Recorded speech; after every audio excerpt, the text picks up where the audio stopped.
اقبال ہے آپ کا یوٹیوب چینل اردو زبان پر۔ آج ہم UGC نیٹ 2022 میں ہونے والی ایگزام کے لیے یونٹ 4 کے اردو نظم حصے کا جلوہ دربار دہلی اکبر الہ آبادی کی نظم پڑھیں گے۔ ساتھ میں سب سے آخری میں ہم اس کے MCQ لگائیں گے۔ یہ ہماری یونٹ 4 ہے جس کا نام ہے اردو نظم۔ اس کے اندر ہم آج پڑھ رہے ہیں اکبر الہ آبادی کا دربار دہلی۔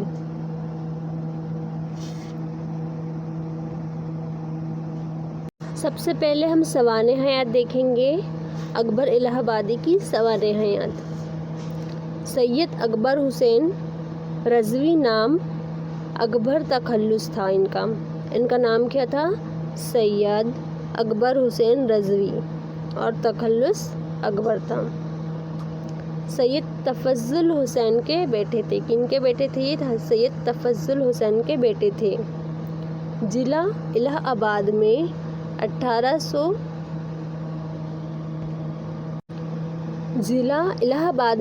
1846 میں پیدا ہوئے۔ بچپن داؤد نگر ضلع شاہ آباد میں گزرا۔ 1855 عیسوی میں اپنے خاندان کے ساتھ الہ آباد آئے اور یہیں مستقل سکونت اختیار کر لی۔ مطلب ان کی پیدائش الہ آباد میں ہوئی تھی اور بچپن داؤد نگر میں بیتا تھا، اور پھر بعد میں یہ الہ آباد آئے اور یہیں منتقل ہو گئے، مطلب یہیں رہنے لگ گئے۔ ابتدائی تعلیم گھر پر اپنے والد سے حاصل کی۔ اکبر بہت ذہین انسان تھے، مطلب بہت سمجھدار انسان تھے۔ پڑھائی لکھائی میں بہت دلچسپی لیتے تھے، خصوصاً ریاضی سے ان کو بے حد شغف تھا۔ کم سنی ہی میں انہوں نے اس میں خاصی مہارت حاصل کر لی تھی۔ قیام الہ آباد کے بعد پہلے مکتب اور پھر جمنا مشن اسکول میں داخل ہوئے، لیکن 1857 عیسوی کے انقلاب کے باعث تعلیم جاری نہ رکھ سکے۔ ملازمت کی ابتدا عرضی نویس سے کی۔ ترقی کرتے کرتے 1894 عیسوی میں سیشن جج ہو گئے اور 1898 میں انہیں حکومت سے خان بہادر کا خطاب ملا۔ یہ دھیان رکھنا ہے، 1858 میں انہیں خان بہادر کا خطاب ملا۔ اکبر کی زندگی کا آخری زمانہ ذہنی اور جسمانی تکلیف اور پریشانیوں میں گزرا اور 1921 عیسوی میں ان کا انتقال ہو گیا۔ اکبر کو شاعری کا شوق بچپن سے تھا۔ انہوں نے زمانے کے مزاج کے مطابق شاعری کی ابتدا غزل گوئی سے کی۔ کلام پر اصلاح غلام حسین وحید سے لی، جو آتش کے شاگرد تھے۔ اکبر کے کلام میں غزلوں کی تعداد کافی ہے اور ان میں اتنی جان ہے کہ انہیں آسانی سے نظر انداز نہیں کیا جا سکتا، لیکن ان کی انفرادیت ان کی طنز و مزاحیہ شاعری میں نظر آتی ہے، جو ان کی دائمی شہرت کا باعث بنی۔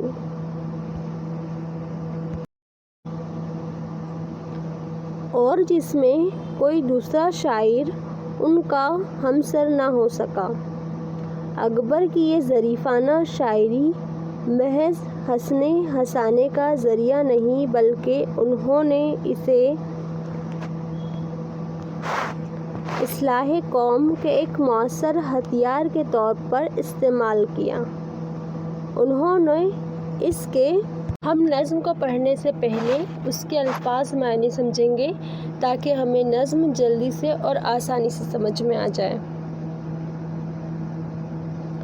ہمارے الفاظ معنی ہیں: جلوہ، جلوہ مطلب نمائش، جلوہ مطلب نمائش۔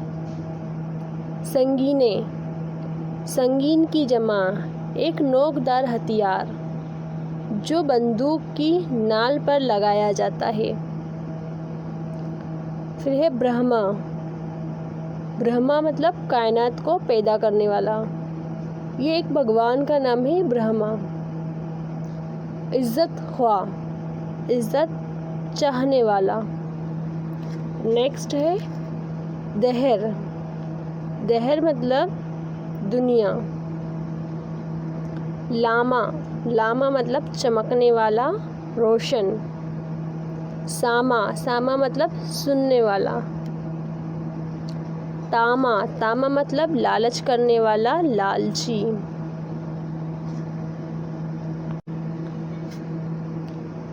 پھر ہے چولکھنی مطلب 4 لاکھ کا، مراد قیمتی، چولکھی۔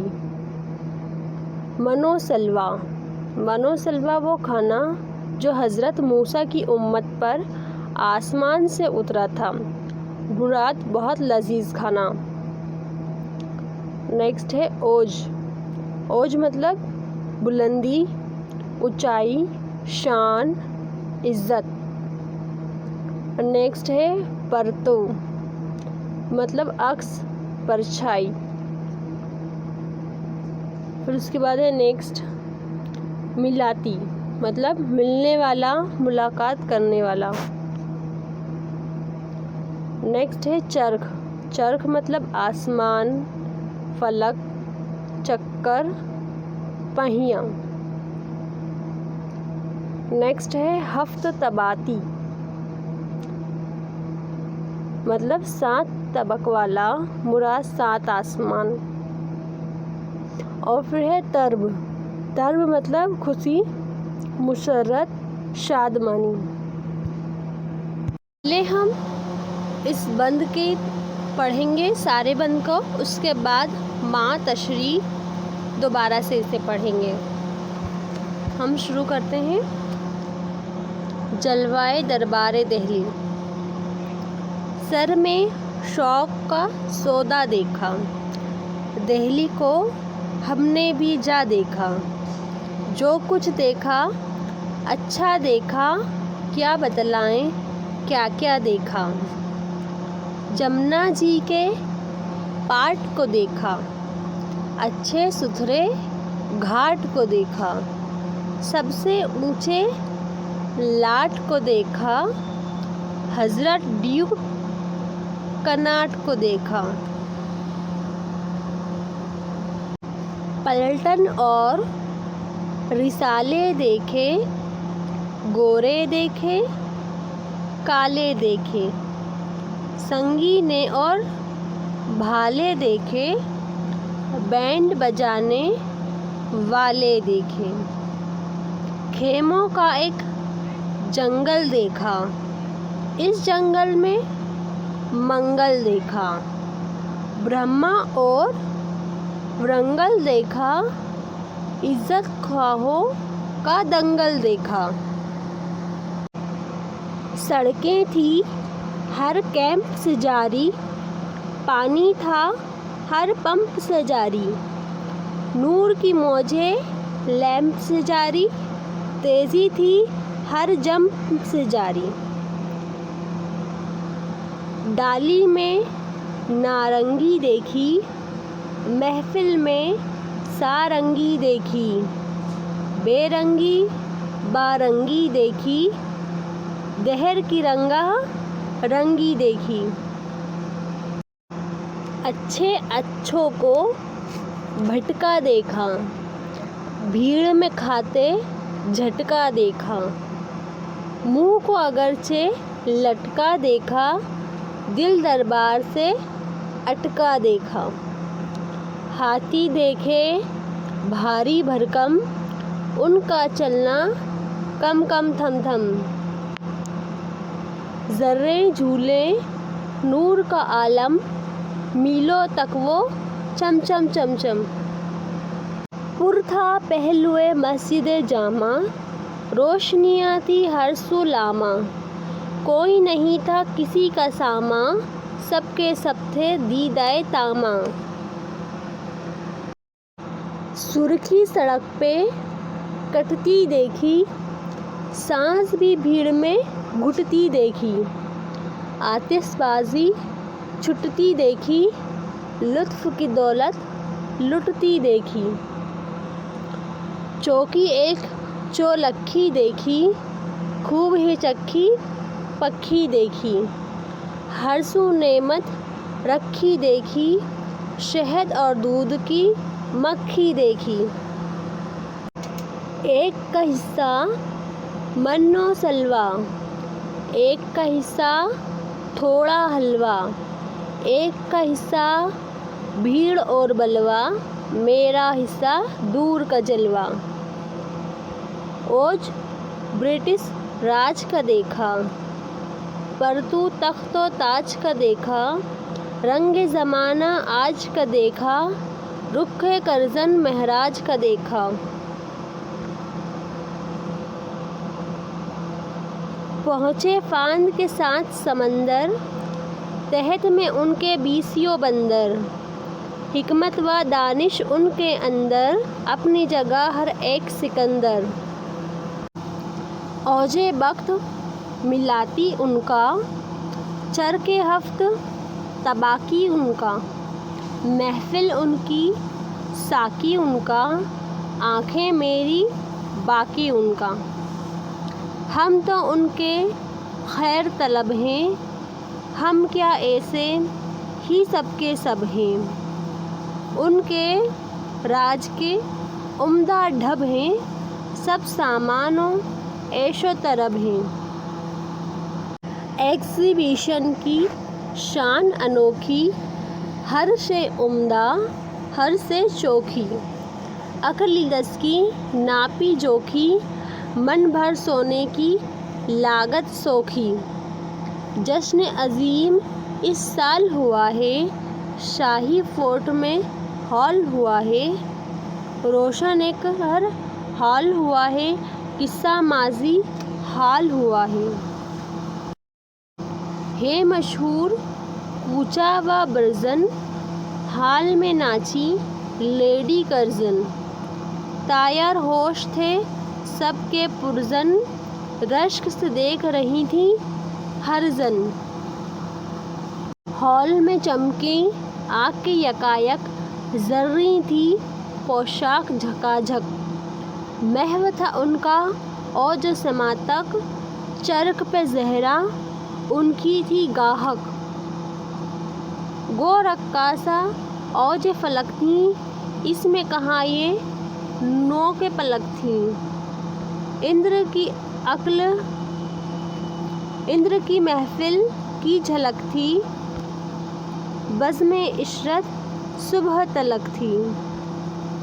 کی ہے بندش ذہن رساں نے، کوئی مانے خواہ نہ مانے، سنتے ہیں ہم تو یہ افسانے، جس نے دیکھا ہو وہ جانے۔ ہم اسے مع تصریح دیکھیں گے، پہلے شعر پڑھیں گے، اس کے بعد اس کی تصریح کریں گے۔ آج کا ہمارا ٹاپک ہے جلوہ دربار دہلی۔ سر میں شوق کا سودا دیکھا، دہلی کو ہم نے بھی جا دیکھا، جو کچھ دیکھا اچھا دیکھا، کیا بتلائیں کیا کیا دیکھا۔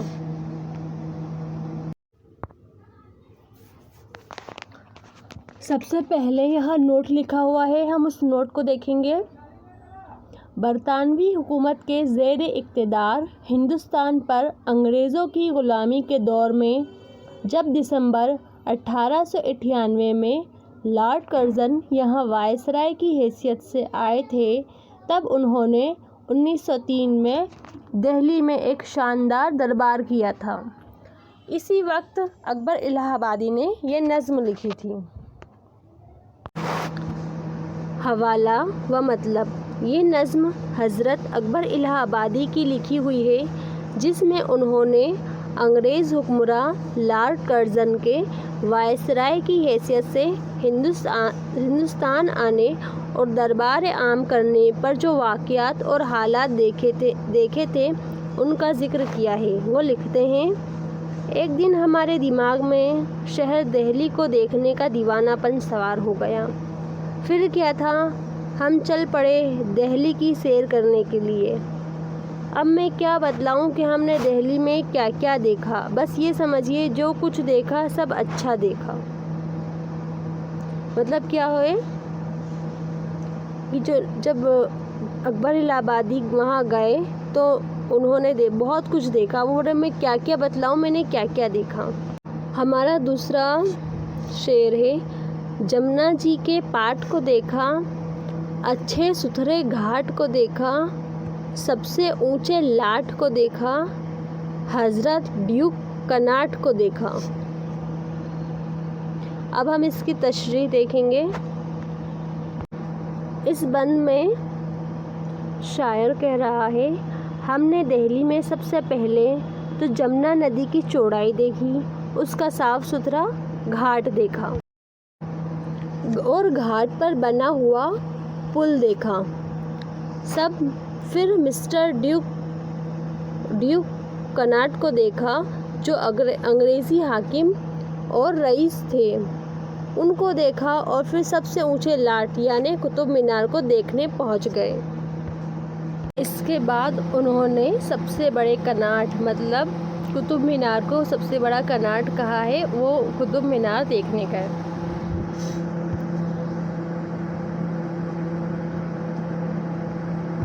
اس کے بعد ہے، پلٹن اور رسالے دیکھے، گورے دیکھے، کالے دیکھے، سنگینے اور بھالے دیکھے، بینڈ بجانے والے دیکھے۔ اب اس کی تشریح دیکھیں گے۔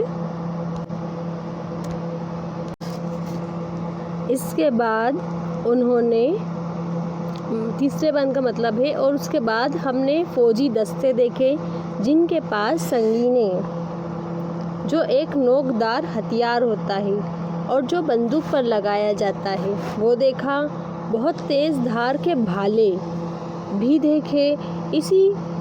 اس فوجی دستے میں انگریز اور ہندوستانی افسر اور سپاہی دونوں تھے، اور ان کے پاس فوجی بینڈ بجانے والے بھی موجود تھے، وہ بھی انہوں نے دیکھا۔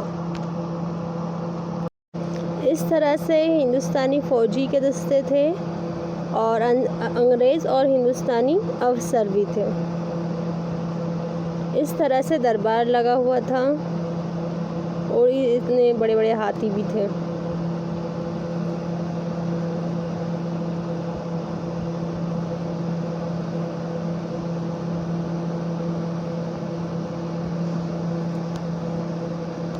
چوتھا بند ہے ہمارا، خیموں کا ایک جنگل دیکھا، اس جنگل میں منگل دیکھا، برہما اور ورنگل دیکھا، عزت خواہوں کا دنگل دیکھا۔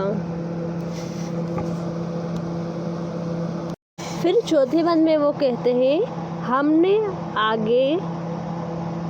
آگے ہم نے دیکھا کہ ایک جگہ یعنی دہلی کے کشمیری گیٹ کے باہر دربار کے لیے اتنے خیمے لگے تھے جن کو دیکھ کر لگتا تھا کہ یہ خیموں کا جنگل ہو، لیکن یہاں جنگل جیسی خاموشی کے بجائے کافی ہلچل اور رونق تھی۔ مطلب انہوں نے خیموں کا جنگل دیکھا لیکن جنگل میں خاموشی ہوتی ہے اور یہاں پر خاموشی کے بجائے ہلچل تھی۔ یہاں بڑھے صاحب کا دربار تھا جس میں پڑوسی ملک برما، رنگون اور جنوبی ہند کے شہر ورنگل سے آئے ہوئے وہ لوگ بھی تھے جو اس دربار میں حاضر ہو کر اپنی عزت و وقار اور رتبہ بڑھانے کے خواہش مند تھے، لیکن انگریز حکمرانوں کی نظروں میں بلند مقام حاصل کرنے کی خاطر ایک دوسرے سے لڑائی جھگڑے کر کے آگے نکل جانا چاہتے تھے۔ اب ہمارا پانچواں بند ہے، سڑکیں تھیں ہر کیمپ سے جاری، پانی تھا ہر پمپ سے جاری، نور کی موجیں لیمپ سے جاری، تیزی تھی ہر جمپ سے جاری۔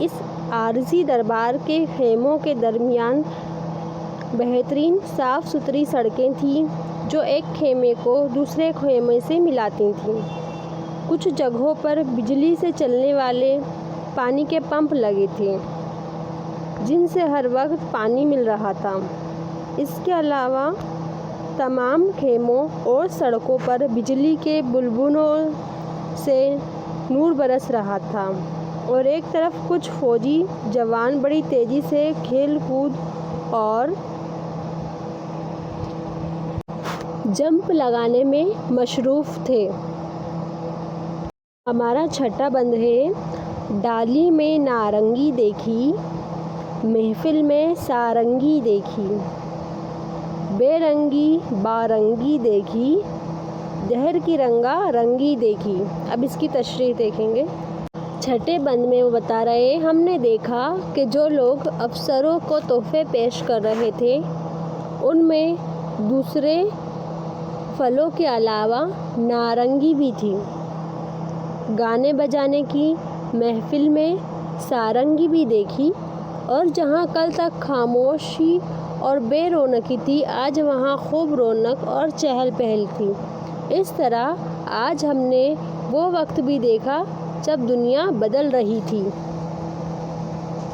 ہمارا 7واں بند ہے اس میں بتایا ہے اچھے اچھوں کو بھٹکا دیکھا، بھیڑ میں کھاتے جھٹکا دیکھا، منہ کو اگرچہ لٹکا دیکھا، دل دربار میں اٹکا دیکھا۔ مطلب یہ ہوا انگریزوں کے اس بار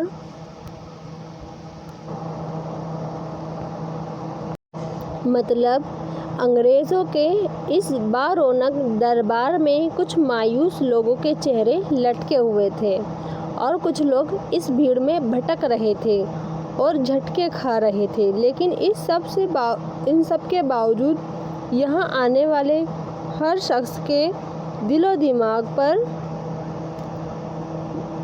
دلی دربار میں مخصوص درباری بننے کی آرزو تھی۔ ہمارا 8واں بند ہے ہاتھی دیکھے بھاری بھرکم، ان کا چلنا کم کم تھم تھم، ذرے جھولے نور کا عالم، میلوں تک وہ چم چم چم چم، ان کا چلنا تھم تھم تھم تھم، ہاتھی دیکھے بھاری بھرکم۔ اس مصرے پہ یہ فوٹو بہت اچھا سوٹ ہو رہا ہے۔ ہمارا نیکسٹ بند ہے سرخی سڑک پہ کٹتی دیکھی، سانس بھی بھیڑ میں گھٹتی دیکھی، آتش بازی چھٹتی دیکھی، لطف کی دولت لٹتی دیکھی۔ پھر ہم نے یہ دیکھا کہ جامع مسجد کی طرف کا وہ حصہ جہاں سے حاکم کا جلوس نکلنے والا تھا کھچا کھچ بھرا ہوا تھا، جہاں ہر طرف بھرپور روشنیاں جگمگا رہی تھیں۔ کوئی بھی کسی دوسرے کی بات سننے کو آمادہ نہ تھا بلکہ ہر شخص صرف جلوس دیکھنے کا خواہش مند تھا۔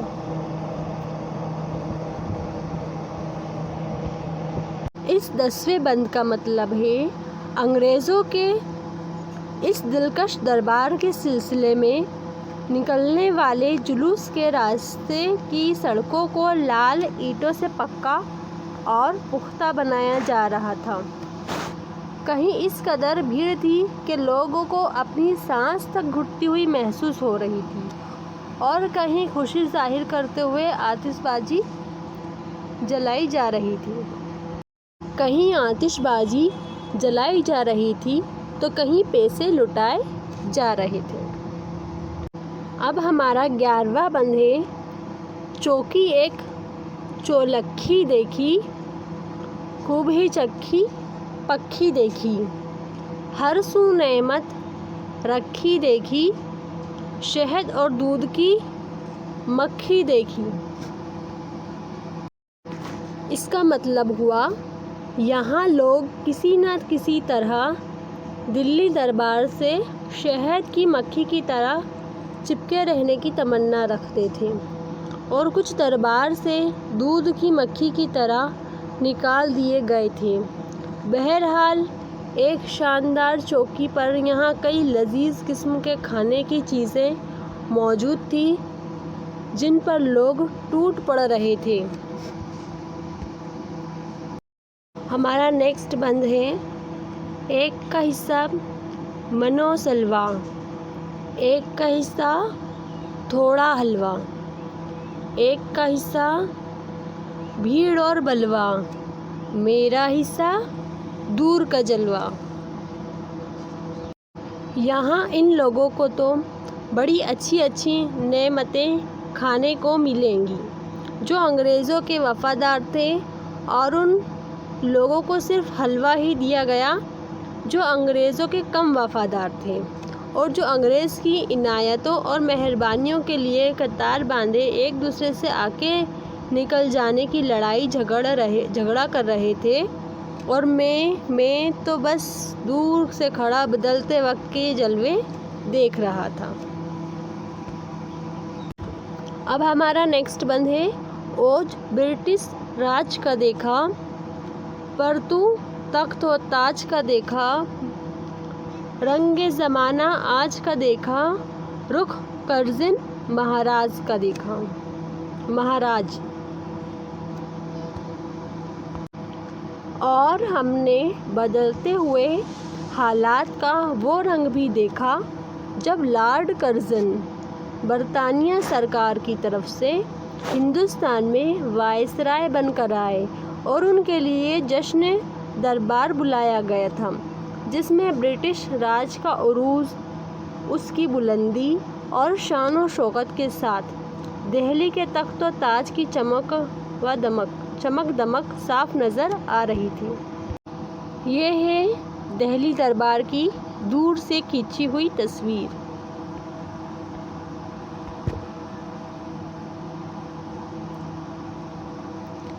اس طرح سے بھیڑ ہو رہی تھی اس دربار میں۔ یہ سینکوں کی ٹکڑیاں،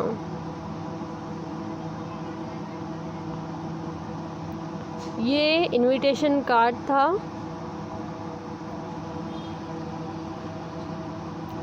اور یہ لارڈ کرزن۔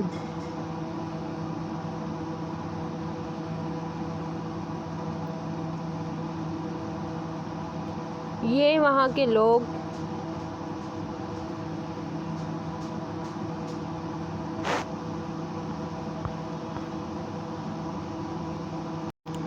پہنچے فاند کے ساتھ سمندر، تحت میں ان کے 20 بندر، حکمت و دانش ان کے اندر، اپنی جگہ ہر ایک سکندر۔ بند نمبر 14 کا مطلب ہے اس کے بعد جو انگریز وائسرائے کے نور نظر تھے ان کو چند انگریزوں کے ہمراہ ساتھ سمندر پار لندن بھیج دیا گیا، اور جو زیادہ عقل مند، تعلیم یافتہ اور وفادار تھے وہی اپنے وقت کے سکندر کہلائے، اور وہی ایک کامیاب اور بامراد انسان تھے۔ اوج بخت ملاتی ان کا، چرخ ہفت طباقی ان کا، محفل ان کی ساقی ان کا، آنکھیں میری باقی ان کا۔ اور جب ان کی محفل میں میری آنکھوں نے شراب پلانے والے ساقی کو دیکھا تو وہاں واقعی انگریزوں کی قسمت کا ستارہ بلند تھا، اور یہی نہیں بلکہ ان سے رہ و رسم رکھنے والے اور ملاقات کرنے والے تک اپنی تقدیر پر ناز کرتے تھے، اور ان کے دماغ، ان کے خیالات اور ان کے حالات سب ساتویں آسمان پر تھے۔ یہ سب دیکھ کر مجھے احساس ہوا کہ آج تو سب کا سب انہی کا ہے، اور میرے پاس تو صرف ان کو دیکھنے کے لیے آنکھیں ہیں۔ ہم تو ان کے خیر طلب ہیں، ہم کیا ایسے ہی سب کے سب ہیں۔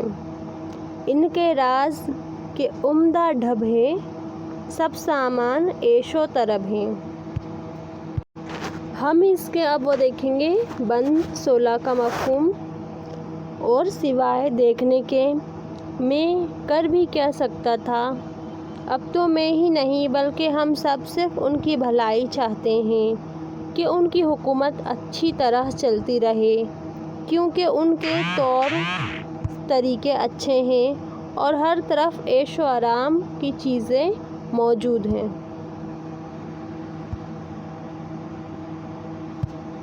ہمارا نیکسٹ بند ہے ایگزیبیشن کی شان انوکھی، ہر شے عمدہ، ہر شے چوکھی، عقلیدس کی ناپی جوکھی، من بھر سونے کی لاگت سوکھی۔ مطلب اس کے بعد یہاں لگائی گئی نمائش دیکھی، بڑی شاندار تھی، ہر چیز عمدہ اور دل کو لبھانے والی تھی۔ مشہور ریاضی داں یعنی میتھ کا ماہر عقلیدس کے بنائے ہندسوں یعنی نمبروں کو جانچا اور پرکھا تو یہ معلوم ہوا اور تعجب ہوا کہ اس کے حساب سے تو 1 من یعنی 1 کوئنٹل سونے کی قیمت بھی کم لگائی گئی تھی، یعنی اس کا حساب بھی غلط تھا۔ نیکسٹ ہے جشن عظیم اس سال ہوا ہے، شاہی فورٹ میں ہال ہوا ہے، روشن ہر ایک ہال ہوا ہے، قصہ ماضی حال ہوا ہے۔ مطلب بہرحال یہ اس سال کا بہت بڑا جشن تھا جو شاہی قلعہ میں رکھا گیا تھا، جہاں کا ہر ہال روشنی سے جگمگا رہا تھا، جس کو دیکھ کر گزرے ہوئے زمانے کے جشن اور جس کو دیکھ کر پرانے زمانے کے جلسوں کی یاد تازہ ہو گئی۔ ہے مشہور کوچہ و برزل، ہال میں ناچی لیڈی کرزن، طایر ہوش تھے سب کے پرزن، رشک سے دیکھ رہے تھے ہر زن۔ آج دہلی کے ہر کوچہ ہر گلی میں بس یہی چرچا تھا کہ آج لیڈی کرزن یعنی مسٹر کرزن کی بیوی ہال روم میں ڈانس کر رہی ہیں۔ یہ سن کر ہر شخص کے ہوش اڑ گئے، یعنی ہر شخص حیرت میں پڑ گیا، اور دلی کی عورتیں لیڈی کرزن کو بڑی حسرت بھری نظروں سے دیکھ رہی تھیں۔ نیکسٹ ہے ہال میں چمکے آنکھیں یکایک، زرین تھی پوشاک جھکا جھک، محو تھا ان کا اوج سماتک، چرخ پہ زہرہ ان کی تھی گاہک۔ مطلب جب ناچتے ناچتے لیڈی کرزن اچانک ہال میں آ گئیں تو سب نے دیکھا کہ وہ صاف ستھرے اور سنہری لباس میں بہت حسین لگ رہی تھیں۔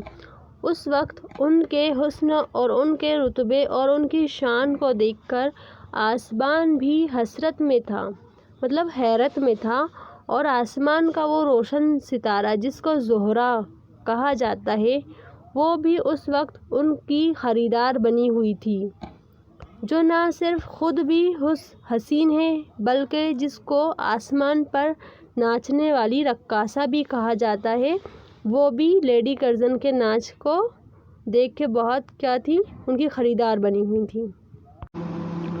گو رقاصہ اوج فلک تھی، اس میں کہاں یہ نو کے پلک تھی، اندر کی محفل کی جھلک تھی، بزم عشرت صبح تلک تھی۔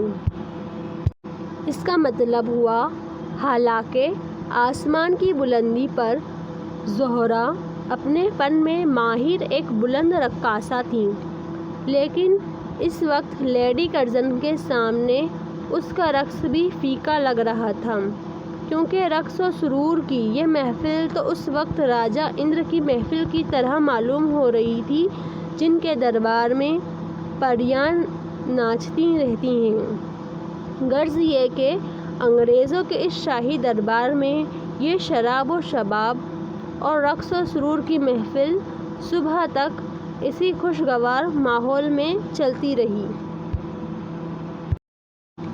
کی ہے یہ بندش ذہن رسا نے، کوئی مانے خواہ نہ مانے، سنتے ہیں ہم تو یہ افسانے، جس نے دیکھا ہو وہ جانے۔ یہ ہمارے نظم کا آخری بند ہے۔ اب وہ کہہ رہا ہے، اب اس سے آگے میں دہلی دربار کے جلوے اور کیا بیان کروں، کیونکہ جو کچھ بھی میں نے لکھا ہے یہ تمام قصے میں اکثر سنتا رہتا تھا، جن کو آج میں نے اپنی ذہانت اور یادداشت سے اشعار کے ذریعے پیش کر دیا ہے۔ اب ان تمام قصوں میں کتنی حقیقت ہے اور کتنی بناوٹ ہے، یہ تو وہی بتا سکتا ہے جس نے وہ دور اور وہ بدلتے زمانے کا وہ وقت وہ رنگ دیکھا تھا۔ اب کوئی مانے یا نہ مانے، جس نے دیکھا ہو وہ جانے۔ باری آتی ہے MCQ کی۔ تو سوال نمبر پہلا ہے، اکبر الہ آبادی کا پورا نام کیا تھا؟ اس کا جواب آئے گا سید اکبر حسین رضوی۔ اکبر الہ آبادی کا پورا نام تھا۔ سوال نمبر 2، اکبر الہ آبادی کو کب خان بہادر کا خطاب ملا؟ تو اس کا جواب ہے 1898 عیسوی کو ہندوستان سے حکومت سے خان بہادر کا خطاب ملا۔ 1858 کو حکومت سے خان بہادر کا خطاب ملا۔ سوال نمبر 3، اکبر نے اپنے کلام کی اصلاح کس سے لی؟ اس کا جواب ہوگا کلام پر اصلاح غلام حسین وحید سے لی، جو آتش کے شاگرد تھے۔ کس سے لی؟ غلام حسین وحید سے، جو آتش کے شاگرد تھے۔ سوال نمبر 4، اکبر نے اپنی شاعری سے کیا کام لیا؟ اس کا جواب ہوگا اکبر نے اپنی شاعری کو اصلاح قوم کے ایک مؤثر ہتھیار کے طور پر استعمال کیا۔ کیا اصلاح قوم؟ سوال نمبر 5، اکبر کی انفرادیت کس میں نظر آتی ہے؟ تو اس کا جواب ہوگا اکبر کی انفرادیت ان کی طنزیہ مزاحیہ شاعری میں نظر آتی ہے۔ لارڈ کرزن کب وائسرائے کی حیثیت سے آئے؟ اس کا جواب ہوگا 1858 عیسوی۔ نیکسٹ سوال ہے، لارڈ کرزن نے کب دربار دہلی کو سجایا یا کیا؟ تو اس کا آنسر ہوگا 1903 میں لارڈ کرزن نے دہلی دربار کیا تھا۔ یہ ہمارا لاسٹ کوشچن ہے، 8واں، خیموں کا جنگل کہاں تھا؟ اس کا جواب آئے گا دہلی کے کشمیری گیٹ کے باہر خیموں کا جنگل تھا۔ اگر یہ ویڈیو آپ کو پسند آتا ہے تو آپ اسے لائک کریں، اپنے دوستوں تک شیئر کریں، کمنٹ کریں، ساتھ ہی سبسکرائب کریں۔ آپ ہمارے ٹیلی گرام اکاؤنٹ اردو زبان سے ہم سے جڑ سکتے ہیں۔ ویڈیو کو آخری تک دیکھنے کے لیے بہت بہت شکریہ۔